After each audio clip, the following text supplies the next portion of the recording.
அஸ்ஸலாமு அலைக்கும் வரஹ்மத்துல்லாஹி வபரகாத்துஹு. மீண்டும் ஒரு பாடத்தில் உங்கள் அனைவரையும் சந்திப்பதையிட்டு மிகவும் மகிழ்ச்சி அடைகின்றேன். புகழனைத்தும் அல்லாஹுக்கே அல்ஹம்துலில்லாஹ். மாணவர்களே, நாம் கடந்த பதிவிலே அலகு 2 இஸ்லாத்தின் அடிப்படை நம்பிக்கைகள் என்ற தலைப்பின் கீழ் மலக்குமார்கள் பற்றிய இஸ்லாமிய கண்ணோட்டத்தை பார்த்தோம். அந்த வகையில் இன்று நுபுவத், ரிசாலத், ஹிதாயத் சம்பந்தமாக சில விடயங்களை பார்க்க இருக்கின்றோம். இஸ்லாத்திட அடிப்படை கொள்கைகளை எடுத்து நோக்கினால் நுபுவத், ரிசாலத் என்று அழைக்கப்படுகின்ற நபித்துவம், தூதுத்துவம் பற்றிய கோட்பாடுகள் தான் மிகவும் முக்கியத்துவம் வாய்ந்த கோட்பாடுகளாக காணப்படுகின்றது. அந்த வகையில் நாம் நுபுவத், ரிசாலத், ஹிதாயத் என்ற சொற்களை எடுத்து நோக்கினால் இந்த மூன்றும் ஒன்றுடன் ஒன்று பின்னி பிணைந்த வெவ்வேறான சொற்களாகத்தான் காணப்படுகின்றது. முதலில் நாம் நுபுவத் சம்பந்தமாக நோக்குவோம்.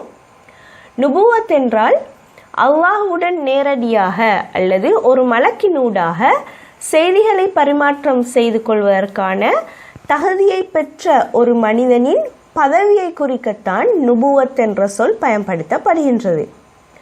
இவ்வாறு அந்த பதவியை பெற்றவர் நபி என்று அழைக்கப்படுகின்றார். நபி என்றால் அல்லாஹ்விடமிருந்து செய்தி சொல்பவர். அவர் அறிவிக்கும் செய்தி நப என்று அழைக்கப்படுகின்றது. அவர் அறிவிக்கும் செய்தி நப என்று அழைக்கப்படுகின்றது. இவ்வாறு உலகில் தோன்றிய அனைத்து நபிமார்களின் பணி என்னென்றால் அல்லாஹ் அவர்களுக்கு அறிவிக்கின்ற அந்த செய்தியை மக்களுக்கு மத்தியில் எத்தி வைத்தல் தான் அவர்களது முக்கியமான பணியாக காணப்படுகின்றது. மேலும் நபிமார்களிடம் காணப்படுகின்ற அந்த சிறப்பான சில பண்புகளும் அவர்கள் கொண்டு வரும் மூஜிசாத்துக்களும் தான் அவர்கள் நபி என்பதை அடையாளப்படுத்தும் அடையாளமாக காணப்படுகின்றது. அடுத்து ரிசாலத் என்றால் என்ன என்று பார்ப்போம்.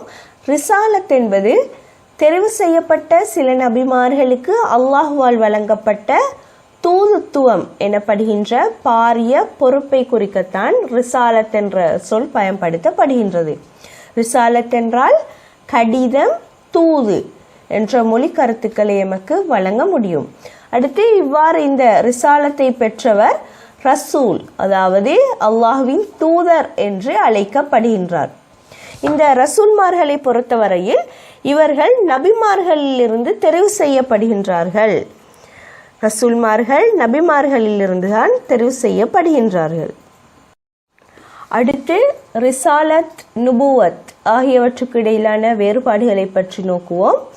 ரிசாலத் என்பது தூதுத்துவம் என்று அழைக்கப்படுகின்ற அதே வேளை நுபுவத் நபித்துவம் என்று அழைக்கப்படுகின்றது.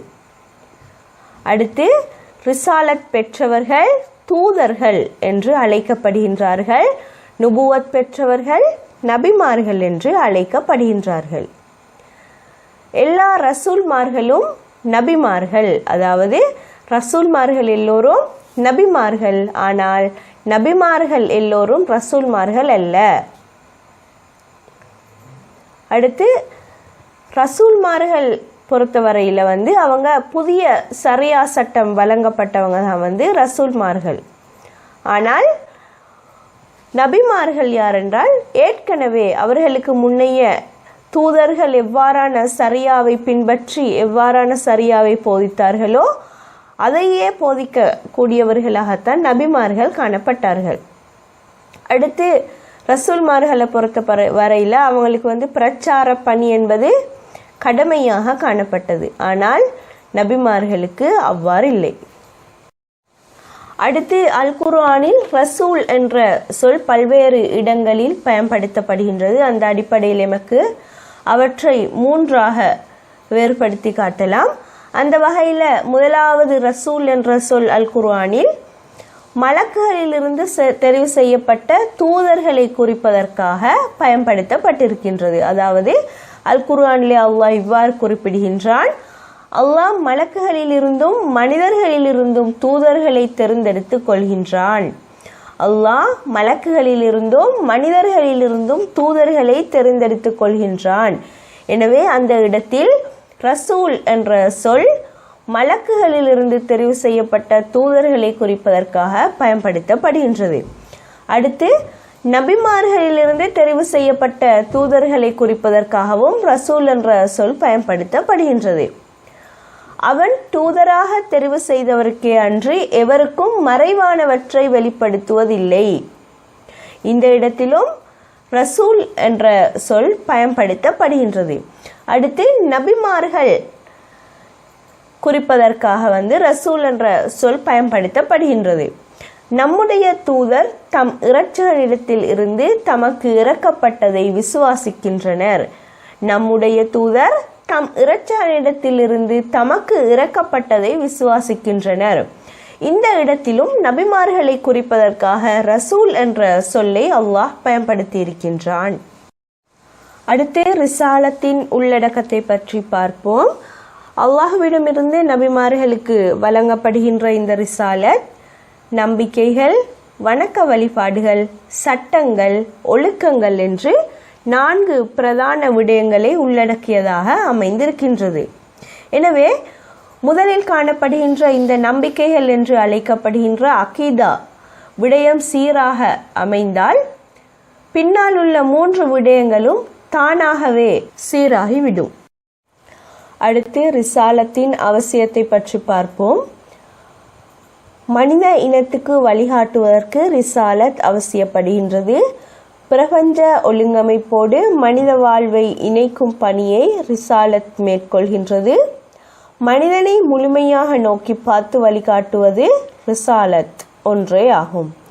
அடுத்து மனித இயல்புகளுக்கு மாற்றமாக அமையாத வகையில் மனித விருப்பங்களை ரிசாலத் ஒழுங்கமைத்து கொடுக்கிறது. 5வது, ஜாஹிலிய வாழ்விலிருந்து மனிதனை முழுமையாக மீட்டெடுப்பதற்கு ரிசாலத் முற்படுகிறது. மனித இயலாமையை மனிதனுக்கு புரிய செய்வதன் மூலம் அவனது உண்மையான எஜமானனுடன் அவனை பிணைத்து விடுவது ரிசாலத்தின் இலட்சியமாக காணப்படுகின்றது. அடுத்து மனித வாழ்வில் தோன்றும் சகலவிதமான பிணக்குகளை தீர்த்து கொள்வதற்கு இந்த நம்பிக்கை ஒன்றுதான் வழியாக அமைந்து விடுகின்றது. மேலும் மனித வாழ்க்கைக்கு நற்செய்திகளை அறிவிப்பதற்கும் எச்சரிக்கைகள் விடுப்பதற்கும் ரிசாலத் அவசியப்படுகின்றது. மேலும் பூமியில் அநியாயங்களையும் பாவங்களையும் இல்லாதொழித்து நீதியை நிலைநாட்டுவதற்கு ரிசாலத் அவசியப்படுகின்றது. இவ்வாறு எமக்கு ரிசாலத்தின் அவசியத்தை பற்றி குறிப்பிட முடியும். அடுத்து வினாபத்திரம் 1 வரக்கூடிய சில விடயங்கள் பற்றி பார்ப்போம். உலுல் அஸம்கள், அதாவது திட உறுதி கொண்ட இறை தூதர்கள் என்ற அடிப்படையில் நூஹ் அலைஹிஸ்ஸலாம், இப்ராஹிம் அலைஹிஸ்ஸலாம், மூசா அலைஹிஸ்ஸலாம், ஈசா அலைஹிஸ்ஸலாம், முஹம்மது ஸல்லல்லாஹு அலைஹி வஸல்லம் அவர்கள் உள்ளடங்கப்படுகின்றார்கள். அடுத்து ரிசாலத், நுபுவத் என்ற சொற்களுடன் பின்னி பிணைந்த சொல்லாக கருதப்படும் ஹிதாயத் சம்பந்தமாக சில விடயங்களை பார்ப்போம். ஹிதாயத் என்ற சொல் ஹதா என்ற சொல்லிலிருந்து தோற்றம் பெற்றிருக்கின்றது. ஹதா என்றால் நேர்வழி காட்டினான் என்று பொருள்படும்.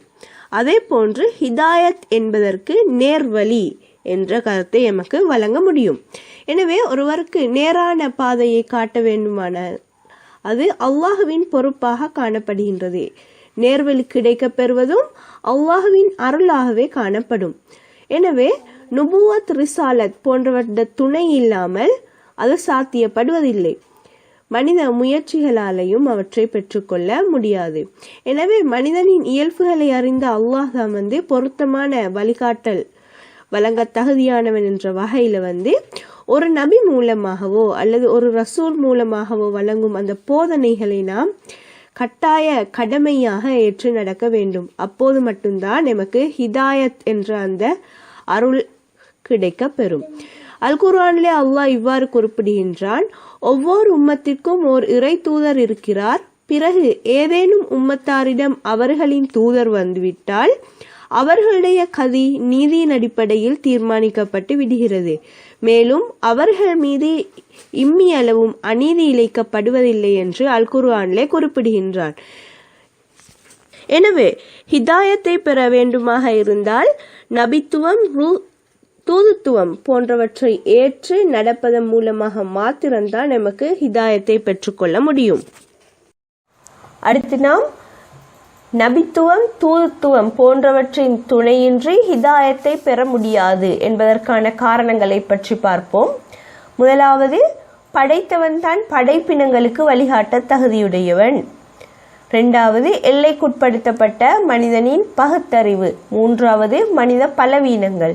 இந்த 3 காரணங்கள்னாலும் நபித்துவம் தூதுத்துவம் போன்றவற்றின் துணையின்றி ஹிதாயத்தை பெற்றுக்கொள்ள முடியாது.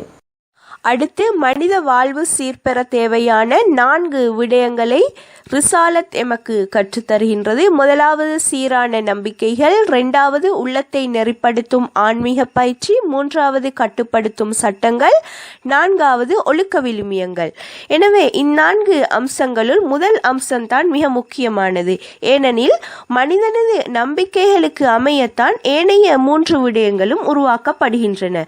எனவே இவை மூலமாக ஹிதாயத்தை பெற்றுக்கொள்வதற்கு எமக்கு நிச்சயம் முடியும். இன்ஷா அல்லாஹ் எமது அடுத்த பதிவில் ஹத்முன் நுபுவத், இறுதி நபித்துவம் சம்பந்தமாக சில விடயங்களை பார்ப்போம்.